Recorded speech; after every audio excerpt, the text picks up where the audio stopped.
you have to be careful of where you put, see, instead of saying where you put your money, where you put your human energy, where you put your potential to be human.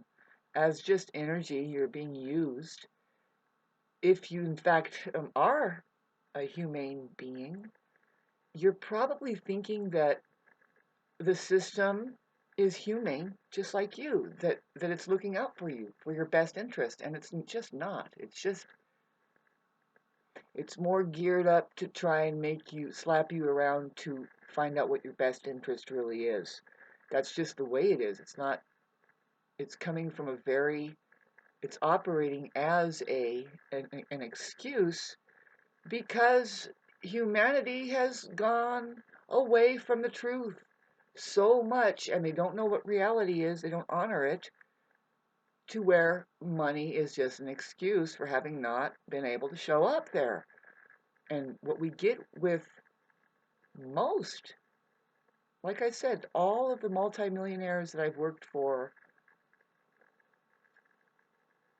one of them, come to think of it, they owned a business, and I worked for them for a long, long time.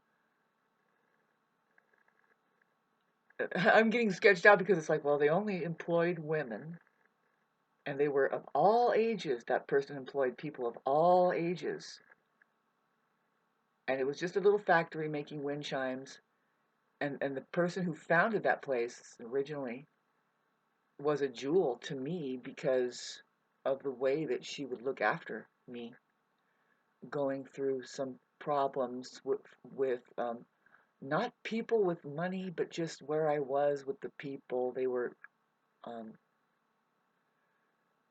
just toxic, and not that I'm perfect or anything, but that person took care of me because I took care of them as far as their business and workplace and everything. And I spent, you spend a lot of time at your workplace, and it should be that you just recognize, wow, we are family here because we spend more time than we do them with our family a lot of times.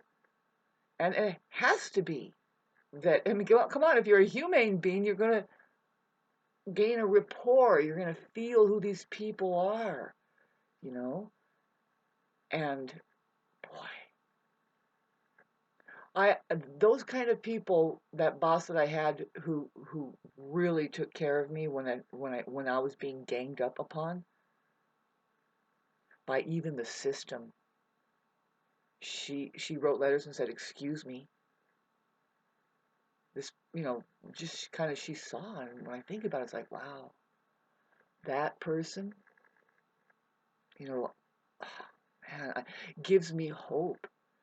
Not hope, gives me hope that that humanity can pull through for each other beyond the prejudice and darkness that being highly sheltered can cause.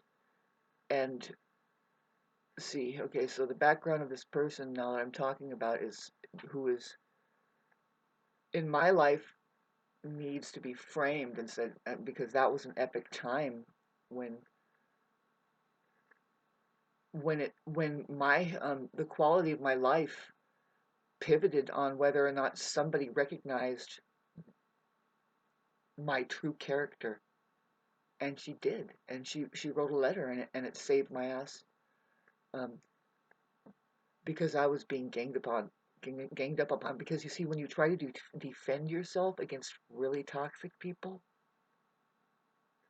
you'll find that amongst the society who is just ran on these toxic people, say it's big money or not, it really doesn't have to be. But yeah, big money tends to just keep toxic people acceptable. Yeah, and and and they don't have any discipline. You can see it physically a lot, right? They're busting at the seams, and but their inner cores are rotten. They are genuinely rotten. So there isn't a golden heart there that would stick up for nothing, nothing. No, the game that they play is that, oh, You lost. You lost. You're a loser. You're a loser. And we have our, that's big money in general.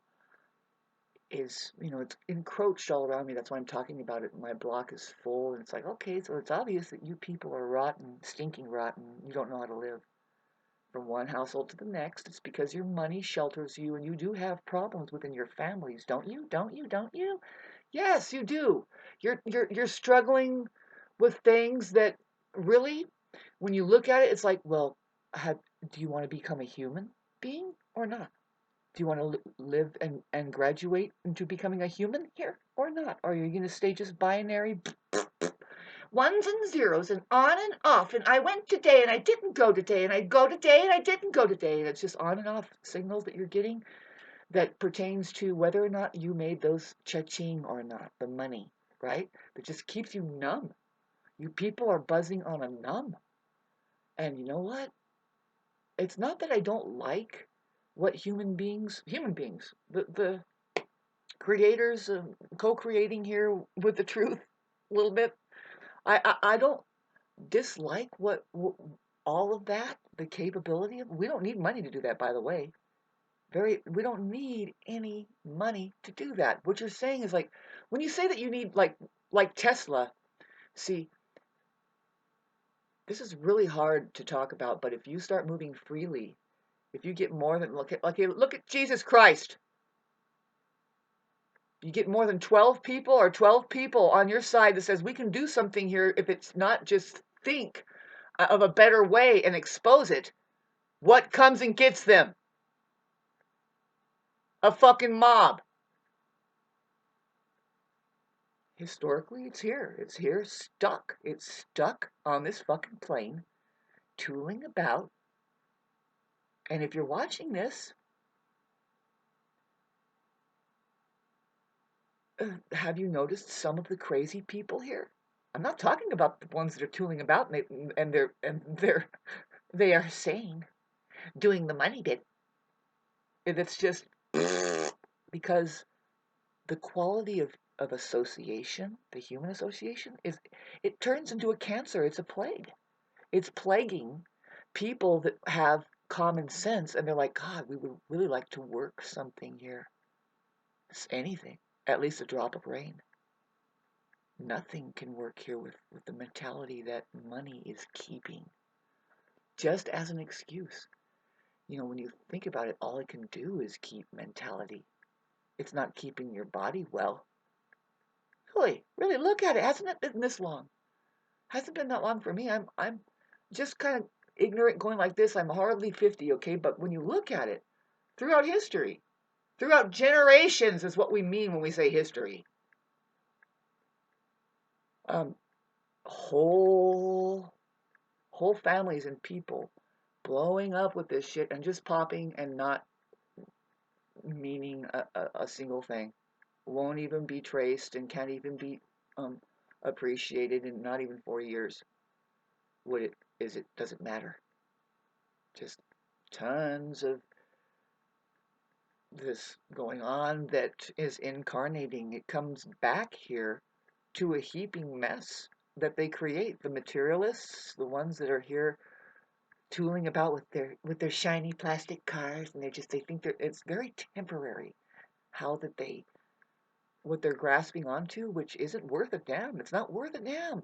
Your love for each other is what's going to outlast. Imagine that. The love that, see, if you are in a school right here and then you actually shed what you can't own, all of this, you can't own any of it, none of it, even your body. So you're borrowing this body and you're tooling about. You think you have are entitled to be an asshole to your fellow embodiments.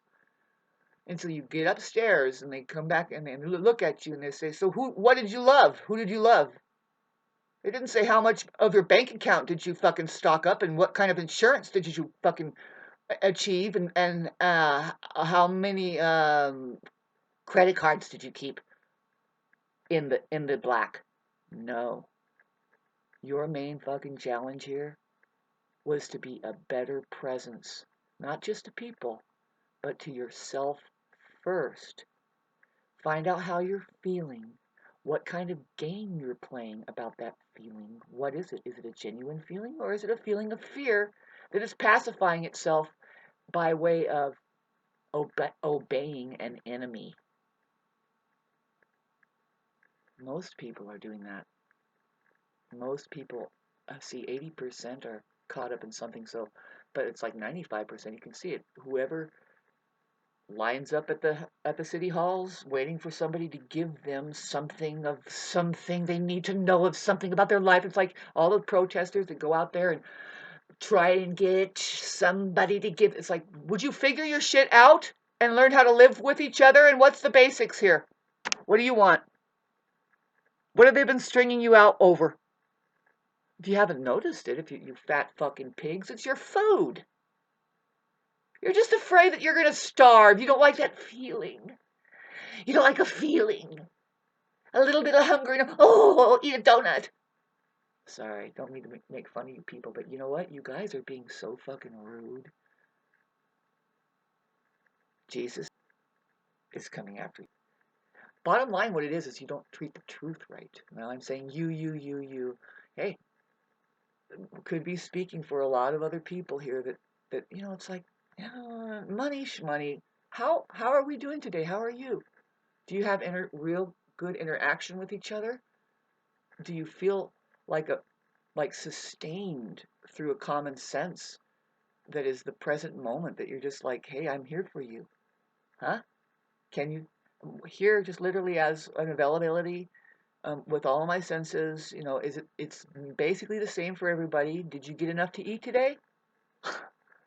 See, in Japan, there's a beautiful little city. Oh, that it's a beautiful place where they never say, hi, how are you today? They say, hi, have you had anything to eat today? And it's because you want to find out how somebody is, really, how do you feel? Should have really good nourishment in you so that you're level-headed and you're not, your sugar isn't imbalanced. And it's kind of contrary to what I was saying about you fat pigs, that's all you can do is just eat money. So you're just unconscious about it. Being conscious about it is you're going to ask each other, what did you eat? Hi, have you eaten today? And it's really like saying, what did you eat today? You people don't even fucking question what you eat and when you eat. Animals, you're being kept as a violent person, and that's how you can shut people out in your own neighborhood and attack them, because you're just living in fear. You're eating fear. Those animals live in fear. You're just not connected with with the truth in reality, and you're not involved with the school here. You're not waking up into the school that souls. People come in and out of here now it's a place to pull people up and out. It's like, please, can you make an escape? Get out. This place is, it's nasty. All this illness and sickness happening, people are fucking dropping because of what? Diseases and stuff. It's not because they're living a happy life. They're not even, otherwise they would do a happy death.